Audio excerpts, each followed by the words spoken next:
Este es el vídeo 2 de la unidad didáctica 3, determinación de limitación de la demanda energética en edificios.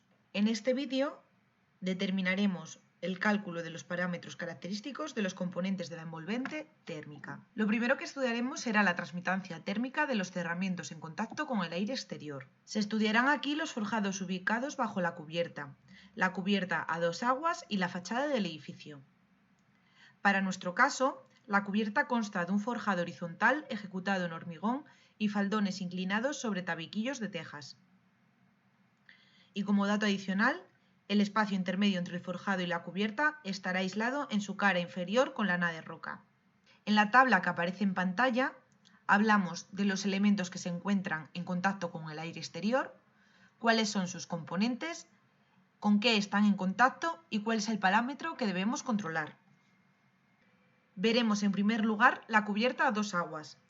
Para su cálculo deberá observarse que se trata de una partición interior en contacto con una zona no habitable, tal y como establecíamos en la tabla anterior.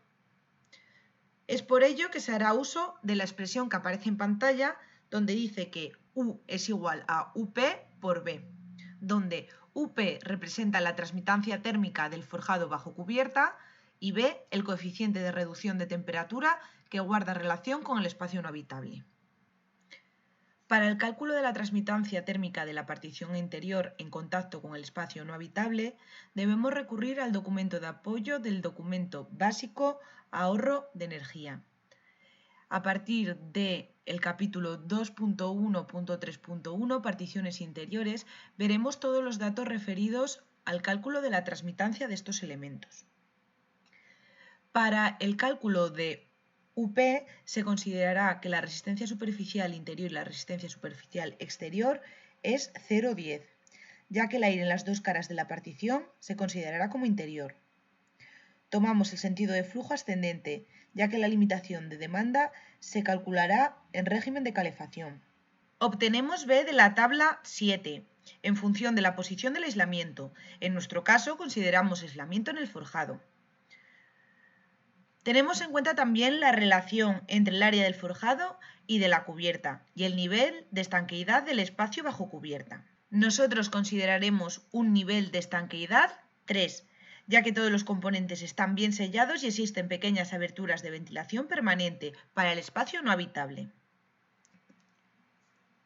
Por todo ello, y una vez realizado el cálculo, podemos determinar que la transmitancia térmica de nuestra partición interior es igual a 0,385 vatios partido de metro cuadrado Kelvin.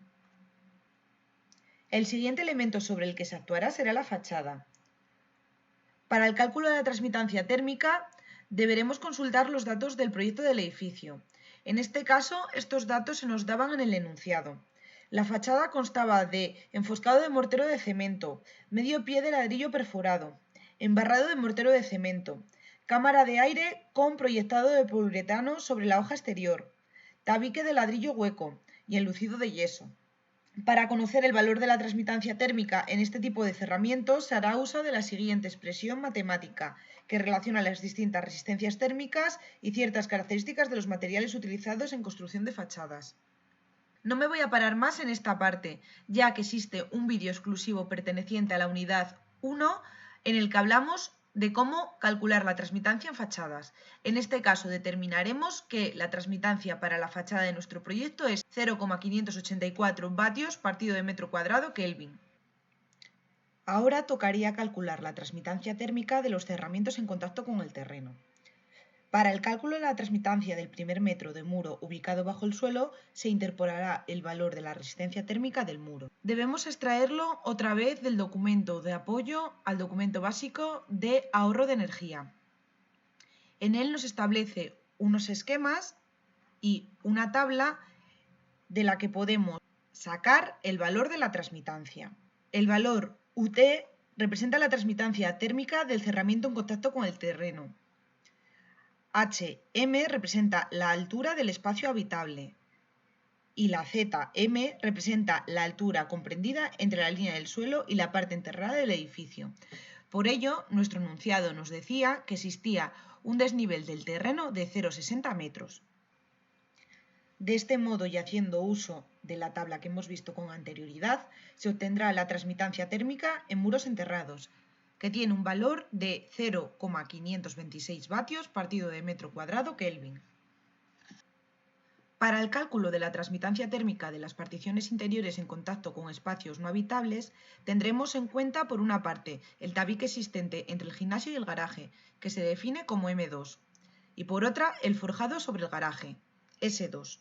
Para ambos casos, utilizaremos el método de cálculo que habíamos utilizado en la cubierta, es decir, se tomará como particiones interiores en contacto con espacios no habitables, obteniendo un resultado para M2 igual a 0,66 vatio metro Kelvin y para S2 0,41 vatio metro Kelvin. Para conocer la transmitancia térmica de los cerramientos en contacto con otro edificio, medianeras, se tratará como si fuese un cerramiento en contacto con el aire exterior, con la salvedad de considerar la resistencia superficial de las dos caras como interiores, obteniendo así una transmitancia para los muros de medianería de 0,53 vatio partido de metro cuadrado Kelvin. Finalmente, deberíamos realizar el cálculo de la transmitancia térmica de los huecos. Para ello debemos aplicar la fórmula que aparece en pantalla. Es una fórmula un tanto compleja ya que intervienen un montón de parámetros. Llegados a este punto, ya nos hemos dado cuenta que realizar el cálculo manual de cada uno de estos elementos es muy engorroso. Por lo tanto, es mucho más sencillo y rápido realizar todos estos cálculos con un programa destinado a ese fin, como puede ser el CE3X. Una vez que hemos calculado la transmitancia de todos los elementos que componen nuestro edificio, tendrán asignados unos valores, y es el momento de comprobar que cumplen con la normativa vigente. Para poder llevar a cabo el proceso de verificación de la limitación de la demanda energética, será necesario comprobar las zonas de baja carga interna y las zonas de alta carga interna. En esta tabla se procede a verificar que los valores de la transmitancia térmica de los componentes anteriormente calculados no sobrepasen los valores establecidos como límites en la normativa. Como valores límite se tomarán aquellos que corresponden a la zona climática en la que se establece el edificio, que en nuestro caso era Sevilla, que se corresponde con la zona B4. Para ello, se deberá hacer uso de los datos proporcionados en el documento básico sobre el ahorro energético HE1, incluido en el código técnico de la edificación. Como vemos en pantalla, los valores calculados cumplirían para el clima en el que se encuentra nuestro edificio. Habiendo definido el porqué de la necesidad de un reglamento que regule el consumo energético, no se puede pasar por alto el proceso inicial de diseño de un edificio como paso primero para llegar a una limitación energética adecuada.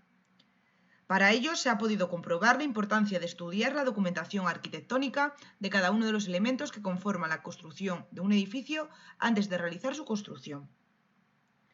Tras definirse las dos opciones, la general y la simplificada, en estos vídeos, mediante las cuales puede certificarse la limitación energética del edificio, se han detallado los conceptos que influirán en su cálculo, que resumiendo son: el clima de la zona en la que se ubica nuestro edificio, la determinación de la carga interna, baja o alta, en función de la previsión del volumen de personas que vayan a utilizar las instalaciones, la determinación del cerramiento del edificio, el concepto de transmitancia, que ayudará a determinar la existencia de descompensaciones en lo referente a la calidad térmica. Espero que este vídeo os haya servido. Hasta pronto.